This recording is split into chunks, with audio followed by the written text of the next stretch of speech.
जे काही हवंय ते झी5 ऍप वर पहा. झी5 ऍप डाउनलोड करा आणि फ्री मध्ये पहा केव्हाही कुठेही. ते हॉटेल विकण्याची इतकी काय घाई झाली आहे तुला? सगळ्याच गोष्टी तुला सांगणं गरजेचं नाहीये मधुरा. आदित्य, गरजेचं आहे हा, कारण या सगळ्यात ना मी तुझी पार्टनर आहे, विसरू नकोस. ही चूक करू नकोस मधुरा. एकाच वेळी दोन दगडांवर पाय कधीच ठेवायचा नसतो. दोन्ही बाजू सरकल्या तर खाली पडशील.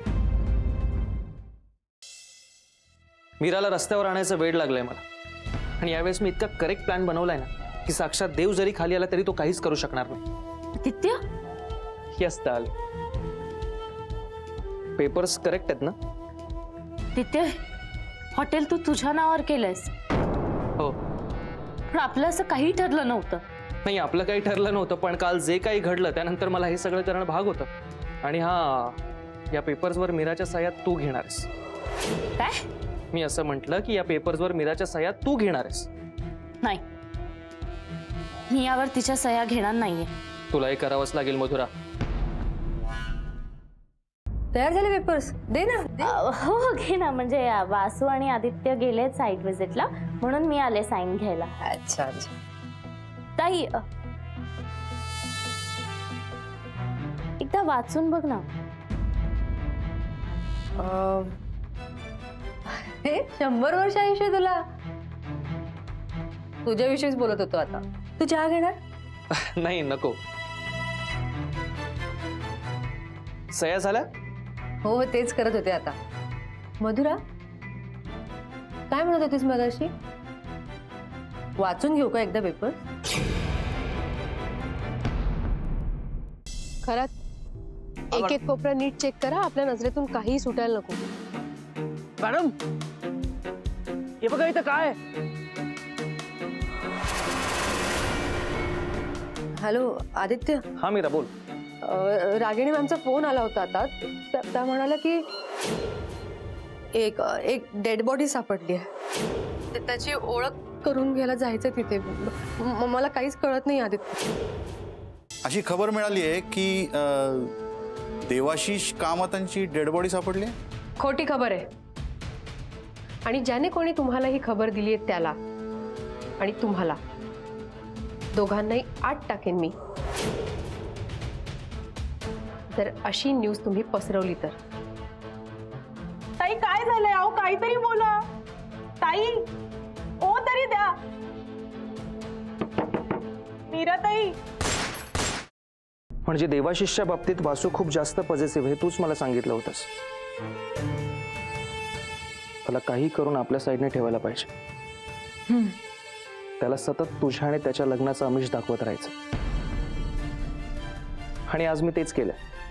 वासू मीराशी तुमच्या लग्नाबद्दल बोलायला गेले. वहिनी, आजपासून मी सदैव तुमच्या सोबत असेल. आपण दोघं मिळून देवची सगळी स्वप्न पूर्ण करूया. मीरासाठी आपण सगळे प्रयत्न करायचे खरंच. हो मॅडम, आता आपण त्यांनाच प्रोटेक्ट केलं पाहिजे. करणारच, तिच्या नकळत छुप्या पद्धतीने का होईना, पण आपण मीराला प्रोटेक्ट करायचंच. हा, भेटलास का मीराला? मग काही बोलणं झालं का मधुराबद्दल? दादा गेल्यामुळे वासूला चांगलाच धक्का बसला असणार. खूप मोठा धक्का बसलाय त्यांना. जरा ते वासूभाऊजींना आता आधाराची गरज आहे. त्यांना असं खचून नाही चालणार. मला असं वाटतं वासूने लग्न करायला हवं. हो, पण हा त्यांचा वैयक्तिक प्रश्न आहे. त्यांनी स्वतः हे मनावर घेतलं पाहिजे. मीरा, तू ठरवलंस तर मनावर घेऊ शकेल तू.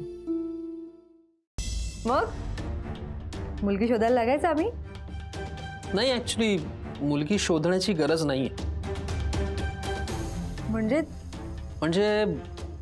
म्हणजे मी मुलगी ऑलरेडी शोधली आहे. फक्त तिच्या घरच्यांकडनं होकार येण्याची वाट पाहतो. अरे वा, म्हणजे सगळं प्लॅनिंग झालंय तर तुमचं. सांगा, कधी भेटायला जायचंय त्यांना? जायला कशाला हवंय? मी ऑलरेडी आलोय. मग तुला काय वाटतंय, म्हणजे मधुराच्या मनात नेमकं काय आहे? तिला काय हवं काय? नाही ना, तिच्या मनात नेमकं काय चाललंय याचा मला खरंच पत्ता नाही. आणि सध्या मी कम्प्लीट माझ्या कामावरती फोकस्ड आहे. अरे पण मग तुमच्या दोघांचं पुढे काय? आमच्या दोघांचं पुढे काय म्हणजे मी मधुरावर कोणत्याही प्रकारचं प्रेशर टाकलेलं नाही. तिचे निर्णय घ्यायला ती स्वतंत्र आहे आणि असंच असावं असं मला वाटतं. आदित्य, एक मिनिट. पण समजा या सगळ्यात तिने तुझ्याऐवजी वासूला निवडलं तर मग तुझं काय?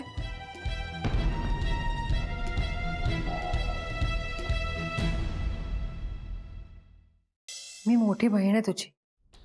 तुला कधी काही माझ्याबरोबर शेअर करावं असं वाटलं, फ्रँकली काही बोलावं असं वाटलं, प्लीज बोल.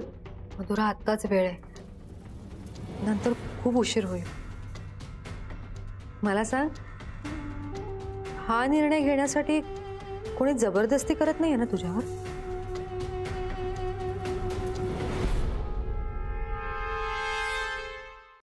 तुमचं आणि मधुराचं लग्न नाही होऊ शकत. पण का? का ते मला नाही माहित, पण मला असं वाटतंय की हे नाही होऊ शकत. मला ते योग्य वाटत नाहीये वासुदेव. तुला हा त्यांचा निर्णय मान्य? नाईलाज आहे वासू. आणि ताईने आपल्या दोघांचा विचार करून हा निर्णय घेतला असेल. हे बघ, हा माझ्या आयुष्याचा प्रश्न आहे आणि माझ्या आयुष्याचे प्रश्न मीच सोडवणार. आणि इतर कोणी वाटेल तसं नाही खेळू शकत माझ्या आयुष्याशी.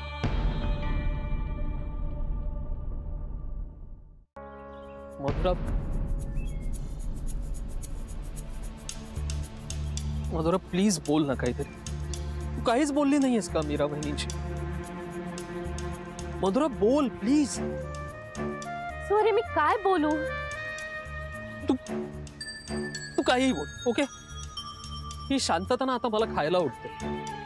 तू माझ्या रागव, चीड, काय वाटेल ते बोल, पण प्लीज बोल. वासू, मी मीराताईला माझ्या मनातलं सगळं सांगितलंय. अरे म्हणजे हेच ना की आपलं एकमेकांवर प्रेम आहे? हा म्हणजे जे खरंय ते सगळं सांगितलंय. मग काय प्रॉब्लेम कुठे आहे? सो मीही त्याचाच विचार करतेय ना. पण आता विचार करून तरी काय फायदा? काय फायदा म्हणजे? आपलं जर एकमेकांवर प्रेम आहे तर मग बहिणी असा मध्ये अडथळा कसा काय निर्माण करू शकतात? सॉरी, मी तुझ्या सगळ्याच प्रश्नांची उत्तरं नाही देऊ शकत. हे बघ, मी मीराताईला सांगितलं होतं की तिचा निर्णय हा अंतिम निर्णय असेल आणि तोच मी मान्य करेन. मान्य? तुला हा त्यांचा निर्णय मान्य? असा नाईलाज आहे वासू. आणि ताईने आपल्या दोघांचा विचार करून हा निर्णय घेतला असेल. बघ,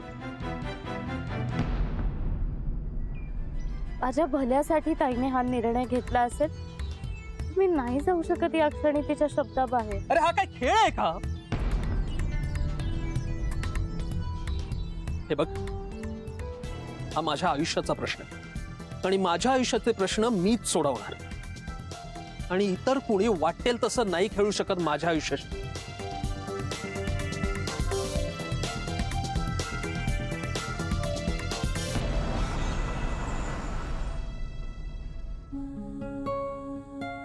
ही घे ताई गरमागरम कॉफी. अरे थैंक यू सो मच. एक बार पियोगे पीते ही रह जाओ. मीरा ताई, वासुदादा सोबत काही बोलणं झालं का? नाही, म्हणजे सकाळी झालं तेवढंच, त्यानंतर काही बोलणं नाही झालं. तुला काय वाटतं हे सगळं ऐकल्यावर वासुदादाने हे सगळं स्पोर्टिंगली घेतलं असेल? काय माहित, म्हणजे त्यांचा स्वभाव बघता त्यांनी समजून घेतलं असेल नक्कीच.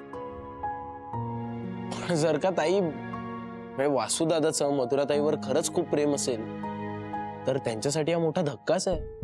हो अथर्व, वासुभाऊजींचं खूप प्रेम आहे मधुरावर. पण मधुराचं नाही आहे ना त्यांच्यावर प्रेम. आणि आपण कोणाला प्रेम करायला जबरदस्ती नाही करू शकत ना, हे मनापासून असावं लागतं. वासुभाऊजींचं स्वप्न होतं तुझं आणि त्यांचं लग्न व्हावं. हे बघ, अशा परिस्थितीत आपणच त्यांना समजून घेतलं पाहिजे. आई अगं, मी आता जर त्याच्यासोबत राहिले ना तर तो त्याच्या स्वप्नातनं कधीच बाहेर येऊ शकणार नाही. आणि नाही हा, मला कोणाला अशी खोटी स्वप्न दाखवायची नाहीये. सो वासूला जर आता पुढे जायचं असेल, कामावर कॉन्सन्ट्रेट करायचं असेल, तर त्याला या सगळ्यातनं बाहेर येणं खूप गरजेचं आहे. मीरा खूपच स्ट्रॉंग होत चालली, पण आता आपण ठरवायचंय आपल्याला गुलाम व्हायचंय की राजा. आई मी लहान आहे का? लहान असल्यासारखं काय जबरदस्ती करते? तेही हे नारळ पाणी प्यायला. गार्गी, तुला वाटत असेल तू खूप मोठी झाली आहेस, पण माझ्यासाठी तू लहानच आहेस आणि लहानच राहणार आहेस. आणि हे जी काही दमदाटी आहे ना ती तुझ्यामुळे मला करावी लागते, कारण तू अजिबात स्वतःची काळजी घेत नाहीस. गार्गी ऑफिसला जायचं म्हणते, माझ्या बाजूने मी समजवण्याचा खूप प्रयत्न करते,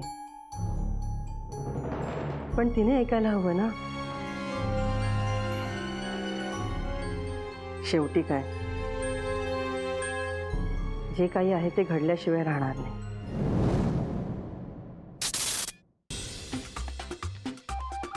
अरे मानस, ऐकलं तू? तू इथे सगळं इकडेच सांगू का? नाहीये इकडे कोणी.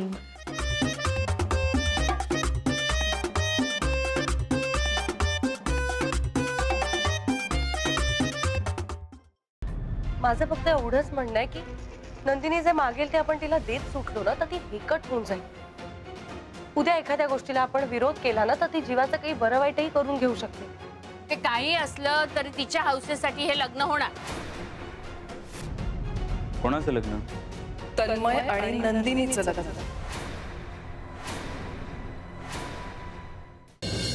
नंदा कोणाबरोबर होती? तो तिचा फक्त मित्र तरी नक्कीच वाटत नव्हता. काहीतरी गडबड वाटते. नुसतंच घरात बसून पगार घेण्यापेक्षा मी जर ऑफिसला आलो आणि पगार घेतला. तुला काय म्हणायचंय ते नीट लक्षात आलंय माझ्या. लिमिटमध्ये राहा. स्वतःच्या फायद्यासाठी जर मनवाची मदत घेतली नाही इथून पुढे तर मी काय करू शकतो तुला चांगलंच माहिती आहे.